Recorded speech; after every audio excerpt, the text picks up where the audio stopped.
Welcome to another DorkLair collecting video. Today I'm going to take a look at the Mythic Legion's Dawns of Discovery wave from Four Horsemen Studio, recently revealed at G-Con / LegionsCon 2025.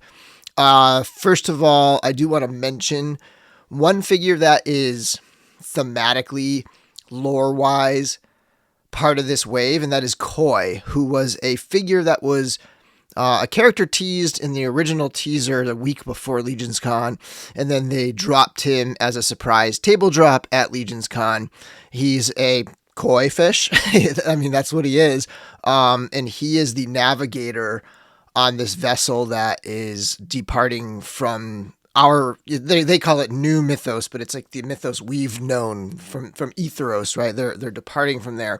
He's a navigator on that ship. So I wanted to include him here because if you're kind of collecting this based on the story, this is one of those figures you're going to want to get. Now, it did drop at LegionsCon, so it's hard to get right now, but that was just a debut drop. They will, very similar to the Valiant Knight 2 years ago and the Ninian Infantry last year, it'll be available on their website down the road. So, just pay attention to Four Horsemen's posts and stuff. And this isn't like an exclusive version or anything. The exact same figure will be available later. I just want to also shout out Eric Miller's incredible paint job on this one. It looks amazing. And as for that lore, I think I'll just do like a brief little rundown of like what's going on here, who's involved. There's basically like two ships. There's the Ocean's Lure, which is it's a ship from old Mythos. Again, quote unquote old Mythos is what's new to us. But it's like the worlds that are the old worlds that are being discovered now. New Mythos refers to the middle continent that we've known for a long time. It has, all the legions and all the, the legions that we're familiar with. So there's two ships, Ocean's Lure, and that's kind of like the good guys, and it's setting out from on a mission of discovery, essentially, to bring some representatives of New Mythos out to discover the worlds of Old Mythos. And then there's the ship called the Undertow, which is a pirate ship, essentially. And they're both associated with a faction. So the Ocean's Lure is associated with the Fishers Guild, a working class kind of faction. I think it's kind of like one of our first factions that's very specifically not an army, essentially. And then the Seafarers, who are, again, very much like pirates. That's the Undertow is the Seafarers ship. And so the crew that we know so far, the crew of the Ocean's Lure includes the Navigator Koi, which, again, is not technically a part of this wave, but thematically it is. And then it's got other figures from this wave. Mobu is the Master Fisher. Then you have the Deckhand Bulwark, the massive crab guy. And the engineer Opal Scale, Siren Opal Scale is her name. And then the next ship is the Undertow, and that ship has Captain Iron Skull, Zinjar the Spy, and Odoben the Harpooner, and sort of the muscle of that ship. Now, also on the Ocean's Lure are members of Old Mythos, kind of representatives of Old Mythos, passengers, if you will, on, a mission of discovery and exploration, Delphina and Vetus. So we're getting, version 2s of Delphina and Vetus. Vetus is now known as Vetus Prime, based on a rank he attained. And then one last character in this wave is hinted at, but is not necessarily aligned with either of these ships. I don't think he's on either ship, or if he is, he's secretly aboard one of them. He's this wealthy benefactor who's been profiting off of the new discovery of New Mythos. And there's hints from, I think it's from Captain Iron Skull's bio, that there's some benefactor behind his ship, like financing his mission or whatever. And they're typically on a mission of sort of like, I would assume, like attacking and capturing other ships and forcing them to pay sea fares, I guess. Like, perhaps like we've got a double meaning here with seafarers, right? Like they're seafarers as in wanderers, right? They're explorer wanderers, they're travelers, right? But also maybe like fare as in like you got to pay a toll, a fare, if you're gonna sail our waters, right? And so I imagine them like attacking ships and forcing them, like taking their money and stealing from them. And in this story, the undertow attacks the ocean's lure, and that's basically the story. There's a lot of details in the bios and all that, and the characters it's just an awesome storytelling. I highly recommend reading the narrative, the ship's logs of Koi, when they first, these old world folks first discovered quote unquote new mythos, and then reading through the bios, even watching the live stream from G-Con.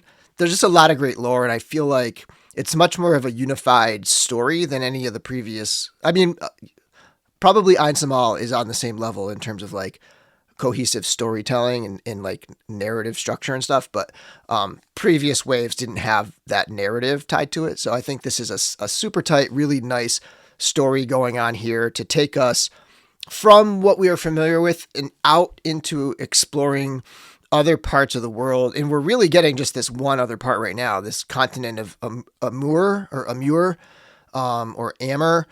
that continent. I don't know like where all these guys are from, but it seems like the Fishers Guild is from that continent. Now on to the wave itself, kind of, the lore, putting the lore aside for now and just talking about the wave. The wave has 9 figures in an accessory set. 6 of those figures are standard figures, and you get a couple deluxe and a big monstrous, my favorite, the crab guy, bulwark, and then the accessory set.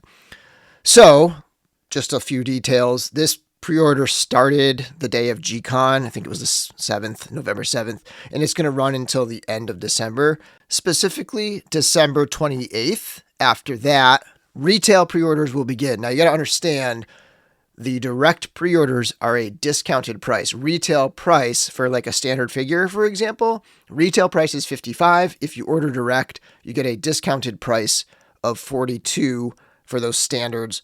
And typically you get your figures before everybody else, especially if you order an all-in. Those tend to be the way to be like, okay, when they're starting to ship and you see other people getting your figures and you're sitting there waiting, like all-in direct pre-order is the way to go if you really want to be first, which I don't think should be necessarily like a deciding factor, but it's, it's one thing to consider when you're working on your pre-orders. And at the end of the video, I'll kind of go over my usual weighing the different options, whether you want to go direct pre-order or retail, and I'll kind of go through those again. They're the same as I usually have in my videos. Next up, a quick rundown based on scale and kind of like pricing categories. The first 3 figures on the top there, those are all 1.0 scale figures. 2 of them have the new 3.0 construction with the extra, articulation points and all that stuff. But they're all compatible with the 1.0. That's when you think about like your classic Mythic Legion 6-7-inch figures. These are all compatible with each other. And then we have the 2.0 scale figures. There's 3 of those. And those, if you think of like goblins and elves and a lot of the female figures, these are in that kind of slimmer body, but in that same like 6+ inch range there. They're not like big or deluxe or anything. Well, one of them is actually deluxe, so let's get to that in a second. But then we have the imp scale, which is the little halfling scale that they debuted in the Einsamal wave.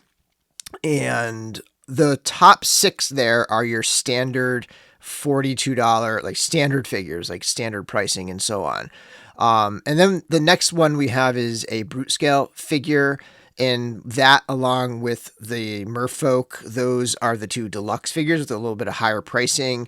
And finally we have the huge, calling it the meatball scale. That's the only thing I've ever heard it referred to. That's based on the slog body, big, huge, chunky. This one's actually a lot bigger than slog even.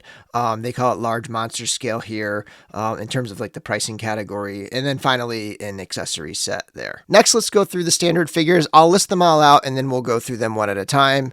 So first we have Captain Iron Skull, Vetus Prime, Ibn Prospereus, Delphina of Etheros, and then we have Mobu and Zinjar. So those are our 6 standard figures, starting off with Captain Iron Skull. Here's a look at him with all his accessories. I'm not going to linger on the accessories too much. I might highlight a couple things here and there, like his mask. It's like a nested mask. He's got a mask, and then he's got like this fish piranha looking skull head on top of that mask. And it all kind of goes together. It's pretty cool. But I love the style of this character. It looks exactly like Cameron Smith from the studio. But I do like the idea that, I don't know, maybe his face was like smashed in and like he's got like that's not just like an eye patch necessarily. It's like an iron plate that's like protecting where his skull was damaged or something. So they call him Iron Skull. But yeah, so he's pretty cool, and there's a look at him with that mask on there, that head alternate head there. And yeah, he's a standard figure, is a close up. I know Sherry did the paintwork on this and actually free-handed the tattoos, which is incredible. If you just look at how tight that is, it looks so good. These are my shots from G-Con. So these are the prototypes on the table at G-Con as they were bringing them out. Like you can see the little wing there from Zinjar. And then here's, of course, Trevor Williams. Fantastic photos. He had that sick ship diorama. And yeah, it just looks amazing right there. Next up is Vetus Prime, an update of an older figure, Vetus, who was a very basic figure. And this totally like fleshes out that character and adds some kind of interesting, cool things. For example, the helmet this time, well, first of all, it's got a crack in it with a corresponding scar on his face there. So it gives him some story and some like progression. But then that helmet is hollow inside. It's like a functional helmet. So you can take his hair piece off of there and then put the helmet on. Or if you wanted, you could slide that little black piece into the helmet so that you just have that it becomes a head. It becomes like an alternate head that you can just pop on any figure there. Comes with a bedroll, all sorts of fun accessories, swap out feet with sandals and so on. And then you got a couple shots of my shots at G-Con, and of course Trevor's amazing photography. And then we have Ibn Prospereus, who's got two very distinct looks. You can kind of have him fully clothed in that regal, I don't know, like money changers regalia, or then you can take it all off and have it be more of like a warrior. Maybe his guard, you could give him flanked by a couple guards or something like that.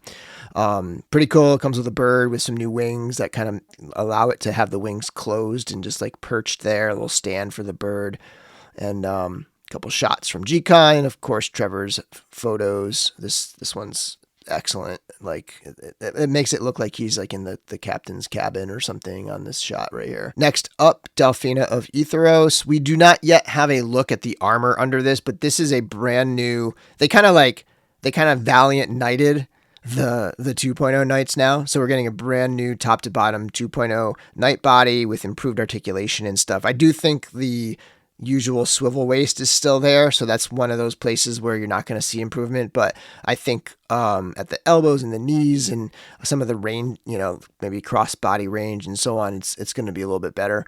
But yeah, this is a great story update and character update to Delphina. She's got a little more gray in her hair now. She's got that helmet. This is an awesome figure. Multiple looks with the head with the chainmail hood over the top there. So fantastic figure there, and you can kind of see it with that helmet on, and a couple shots from G-Con. And as always, Trevor's amazing shots. Trevor's shot here, you can see that new Aetheron emblem on the shield. That's definitely a new piece on that shield we've had for a little while now, but looking really good there.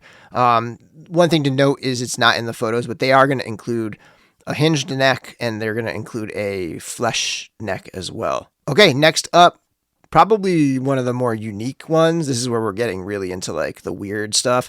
This is Mobu. He's I forget what it's called, but it's like a Mantalion or something like that. He's a manta ray, essentially. It comes with basically a lobster and some fish.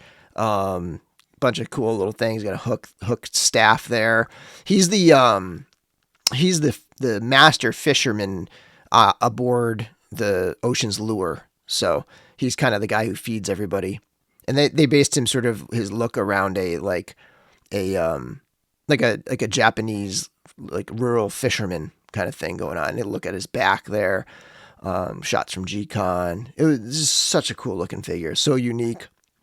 They could have done a shark or something, but they did a manta ray, which is fabulous. And then there he is with his catch of the day. on the ship there, feeding everybody lobsters. They eat well on that ship. Okay, another standard figure here is Zinjar. Now this is standard figure. All the other ones were 6-7-inch figures, but this is a little 4-inch imp scale figure. And so I think because of that, they wanted to like just throw in something with some volume, because it's a tiny figure, but they can very inexpensively like make another make another run of the treasure chest that's going to be in the accessory pack.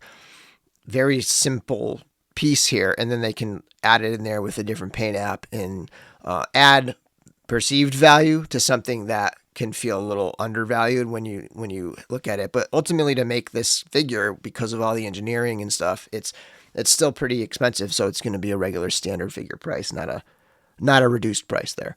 But he's got a couple looks. He's got that Malafar head. I think it's Malafar that head came from. And then he's got he's like a spy, but also like, I think he might be a thief. Like he's bringing in treasures and stuff to the ship. He's a bad guy. And then some shots of him in a flight stand at LegionsCon, at G-Con, and a look at him aboard the ship here with Trevor's shot. And I just had this other photo here that I took. I was way zoomed out. It was a picture of like all 10 items, but then I cropped it so you could see his scale. I also included pictures from the Einsamal wave so you can see what imp scale is. It's like half scale. It's halfling, right? It's basically the halfling scale. They called it the imp scale because Zinjar was the first one that they designed, and then later on they designed the other one. It's just they released them in a different order. And so a couple more shots. I think that was the Joe Cam showing them next to each other. Next up is Siren Opal Scale. For me, a merfolk like this just hits home because I have been a fan of Magic the Gathering for 30 plus years, however many long. 1994 is when I started playing. And merfolk have been around since day one. So this hits home. And you like this look too, like this specific kind of look, even with or without legs. Like this look is... You can find Magic cards with almost this exact kind of style or like version of a sea person or a merfolk. Fantastic stuff here with that tail. They're reusing some of the parts from the snake people from last year, right? And then you have the alternate legs so that she can go on land or sea. She converts back and forth, and this is. Crab Guy takes it, but like this is an easy second for me. And just, I love the shot from Trevor. The colors here are phenomenal. So good. The lighting on this one is amazing. And just to recap, those are the 6 standard figures. Direct price will be $42. Retail price will be $55. Next, another deluxe figure, Odoben. He is brute scale, whereas Siren Opal scale was actually 2.0 scale. He's brute scale. And, he uses that Ganesha body, big chunky figure. A lot of new parts though, I think, because they had to make, Ganesha's an elephant. You have to make different looking pieces to make the walrus, right? Like he's got those crazy webbed feet with those little nasty little toenails. This guy's crazy. And all the tusks are swappable, so you can kind of get whatever look you want, whatever faceplate you want, kind of mix and match and get your looks. But very, very cool figure. This dude's awesome. And a couple of shots of G-Con and Trevor's shot here. He's the harpooner / muscle on the bad guy ship on the what's it called, the Undertow. And you can see him here. I don't know. It's nighttime, so I like maybe he's fishing, but like I don't know. I feel like this is the midst of battle right here. You got that other ship in the background, but so those two are deluxe. Siren Opal scale is $48, so only $6 more than the standard price. I believe, I'm not 100% sure, but I believe her retail price will be $60. And then Odoben's a little bit more, $55. And I believe, again, I'm kind of educated guess here, $75 for the retail price later on. And the final figure is Bulwark, the huge crab. This dude is massive. He doesn't even really stay on the ship. I think it said he swims underneath the ship generally. Like he's attached to the bottom of the ship. He's got that anchor as a weapon, so you can get a sense of how big he is there. Again, kind of built on the slog system. With it doesn't I don't think it shares a single part with slog, but it's based on the same kind of system, and it's got the same kind of weird legs that have a lot of good movement, but just not in the same way that you'd expect like a figure to have. And he's huge. So here's a look at him with Cornboy in the back. But next to Delphina, Trevor shot of this. Amazing. I love like the range of colors on here. Somebody called it a Jersey blue crab. I don't know if that's a real thing, but there was somebody who said it might be a New Jersey blue crab. Yeah, so it's large monster price range. Direct price will be $95, and then the retail price. They said they want to keep it the retail price the same as Slog, and he was $120. So I'm penciling in $120 there as far as the tentative like expectation of the price. And this thing's massive. Like it really is like the size of a troll.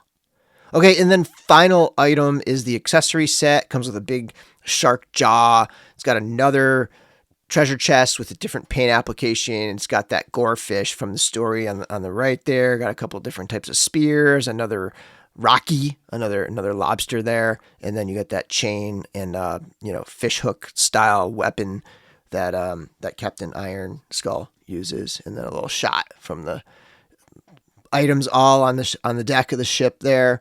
And the direct price is $25, so I expect the retail price to be $35, similar to the Einsamal accessory set. And so there you have it. There's your whole wave. 9 figures in an accessory set. The total, if you add up the individual prices of the direct pre-order, is $475. If you were to buy, all the individual prices added up. Or you can buy an all-in and it knocks $25 off, which is essentially a free accessory set if you do the all-in price. And again, the advantage of the all-in is you get it early. And then not early, but like you get it first essentially. And then if you kind of add up all the retail prices, it comes to roughly $620. So we're talking about, a difference of almost $170, right? $170 is the savings if you're going all in, and we'll weigh the pros and cons and stuff next. So in terms of those pros and cons, again, direct price $450, retail or con prices are now locked in with the retail prices $620. So again, $170 price difference if you're going all in. Again, if you're not going all in, it evens out things a little bit. But if you're going to get an all in, if you're going to get an all-in and you have the money now, it's pretty much a no-brainer to just do it. Obviously, if you have to pay later or something, you don't really have a choice, but that's a difference there. Like direct, you got to pay now. Retail, you got to pay later. Direct, here's a bonus for retail. Direct, it's a calculated shipping, and most places you're paying tax. Retail, convention prices, it's flat and free shipping, and a lot of these stores are so small that you don't necessarily pay tax if it's out of your own state. Like it's you can shop around and see. And then the last one, I've already said it a bunch of times in the video, that if you order direct, even if you order singles direct, you're going to get them earlier than the retail or finding them at a convention. If you order all in direct, you're absolutely going to get it a lot earlier, because those ones, they're in a box, it's ready to ship. They just slap labels on them and they just like send them out, and they can like process those in like a day. And they're as soon as they hit the warehouse, they send them out to you. The only thing is, if maybe if this is a multi-container shipment from the factory, you might see, which this is a huge wave.